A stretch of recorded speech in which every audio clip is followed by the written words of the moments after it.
नमस्कार, मी धनराज गजाननराव एलमुलवार, सहाय्यक शिक्षक जिल्हा परिषद उच्च प्राथमिक शाळा सिदूर, तालुका जिल्हा चंद्रपूर। आज आपण गुणाकाराची संकल्पना विद्यार्थ्यांना सुरुवातीला कशा पद्धतीने द्यायची ते बघूया। चला तर आपण आता सुरुवात करूया।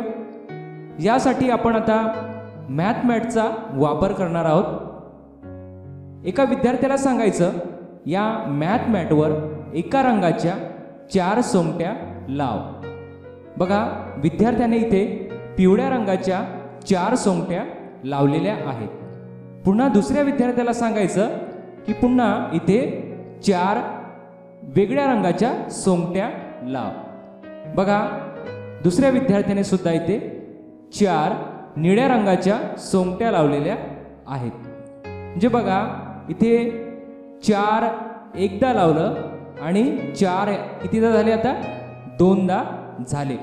जर आपल्याला हे बेरीज रूपात आता मांडायचं असेल तर बघा, 4 अधिक 4, बघा पिवळ्या रंगाच्या 4 सोंगट्या आणि या निळ्या रंगाच्या 4 सोंगट्या, एकूण जर आपण ह्या मोजल्या तर होतात 8।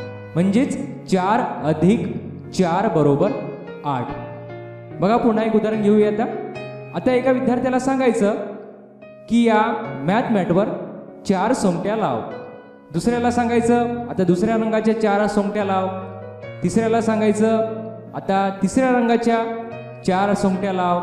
चौथ्याला सांगायचं आता वेगळ्या रंगाच्या 4 सोंगट्या लाव।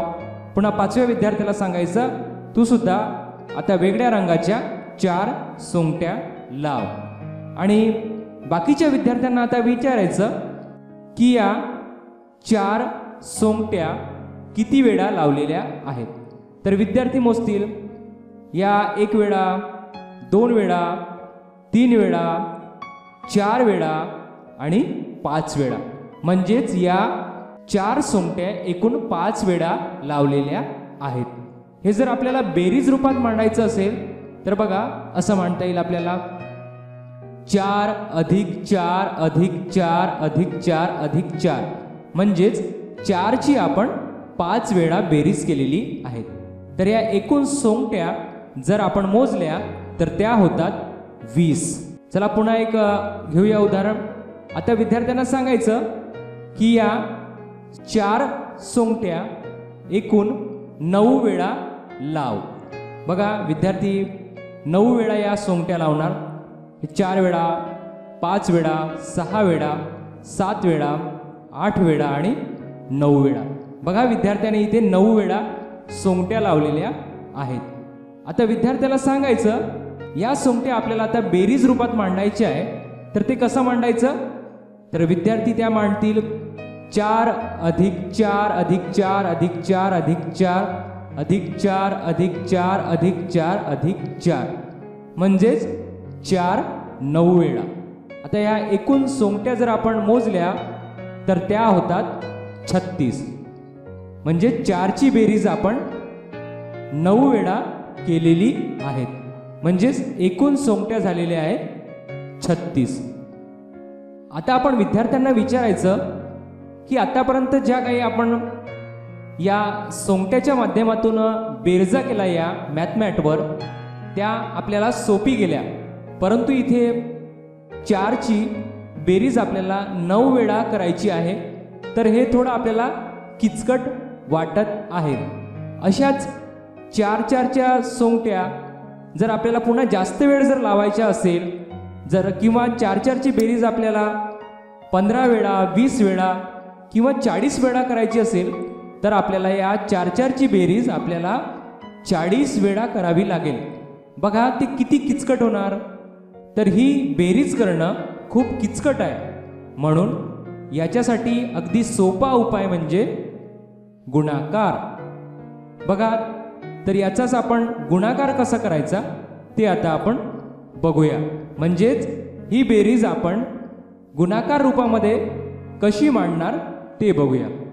चला सुरुवातीपासून सुरुवातीचं आपण आता उदाहरण घेऊया। जसं सुरुवातीचं उदाहरण घेतलं होतं आपण 4 2 वेळा, म्हणजे 4 2 वेळा घेतलेला आहे, म्हणजे 4ची आपण बेरीज केली होती 2 वेळा, ती आली होती 8. आता घेऊया 4 2 वेळा, म्हणजेच आपल्याला गुणाकार रूपात कसं मांडता येईल बघा. हे 4 2 वेळा आहे म्हणून गुणीला 2 बरोबर किती होतात ते 8. चला दुसरं उदाहरण घेऊया आपण.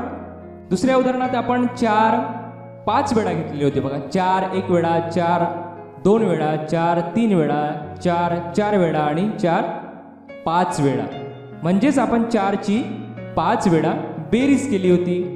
तर किती उत्तर आलं होतं एकूण 20. तर आपण आता हे गुणाकार रूपात कसं मांडता येईल ते बघूया. हे बघा 4 5 वेळा म्हणजे 4 गुणीला 5, 4 5 वेळा म्हणजेच 4 गुणीला 5 किती होतात 4 1 वेळा, 4 2 वेळा, 4 3 वेळा, 4 4 वेळा आणि 4 5 वेळा. हे जर आपण मोजलं तर होतात एकूण 20, म्हणजेच 4 गुणीला 5 बरोबर 20. चला पुन्हा आपण आता शेवटचं उदाहरण घेऊया. याच्यात शेवटच्या उदाहरणात आपण या 4 सोंगट्या 9 वेळा लावलेल्या होत्या, म्हणजेच बघा 4 सोंगट्या आपण 9 वेळा लावलेल्या होत्या, म्हणजे 4ची बेरीज आपण 9 वेळा केलेली होती, तर ती आलेली होती 36. तर हीच बेरीज आपण गुणाकार रूपामध्ये कसं मांडता येईल ते बघूया. आता बघा इथे 4 सोंगटे आपण 9 वेळा लावलेल्या आहेत, म्हणजे 4 9 वेळा. तर गुणाकार रूपात कसं मांडता येईल ते बघूया. 4 गुणीला 9, 4 गुणिले 9 म्हणजेच होतात 36. म्हणजे 4 सोंगट्या जर आपण 9 वेळा लावल्या, म्हणजे 4चा गुणाकार 9 वेळा केला तर ते होतात 36. याच्यावरून आपल्याला असं लक्षात येईल हा गुणाकार म्हणजे एखाद्या संख्येची वारंवार केलेली बेरीज होय. बघा इथे 4ची बेरीज आपण 9 वेळा केली आहे, याचा अर्थ असा होतो की 4 गुणीला 9.